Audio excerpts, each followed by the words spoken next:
இதை பற்றி இப்போ கதைக்கணும்னா அந்த தூய சக்தியை பற்றி தூய சக்தி தாவைக்கா பற்றி கதைக்கணும் என்னன்னா திமுக தீய சக்தி, அதிமுக ஒரு சக்தி, பாஜக கொள்கை. சரியா? இதான் அவங்களோட கான்செப்ட். இப்படியே வந்த இவங்க இப்போ என்ன செய்யறாங்கன்னா, எப்படா எவனாவது வருவானான்னு காத்துட்டு இருக்காங்க. வாசல்ல இவன் சொன்னவேல் அறிவாலய வாசல்லையாம் கல்லாப்பட்டி கூட்டணி யார் வருவான் அந்த கல்லாப்பட்டி கூட்டணி பிடிச்சி போடுவோம்னு பார்த்துட்டு சொன்னேன். இதே தாவைக்கா தலைவர் அண்ணன் விஜய் அவர்கள் இப்போ என்ன செய்யறாங்க, அவர் அதே இதுக்கு காத்துட்டு கேப்பா நீங்கள் வேணாம் அவங்களுக்கும் அவங்க வேணாம் உங்களுக்கு இப்படியும் சனங்கள் ஓட்டு போட்ட சனங்களுக்கு இப்போ நீங்கள் 2 பேருமே சேர்ந்து ஒரு ஆட்சி அமைக்கிறேன்டா. இப்படியும் திமுக உண்டா வேண்டதுக்கு பேசாமல் நீங்கள் திமுகவுடைய கூட்டணி போயிடுங்களேன்.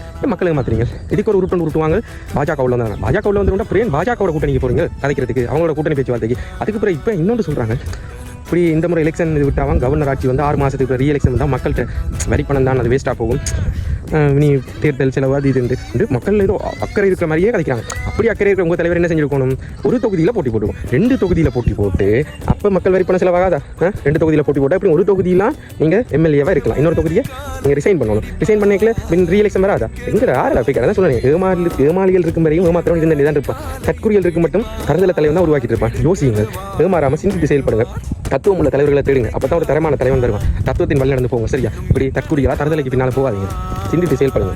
எத்தனை காலம் தான் ஏமாற்றுவார் இந்த நாட்டிலே, சொந்த நாட்டிலே, நம் நாட்டிலே.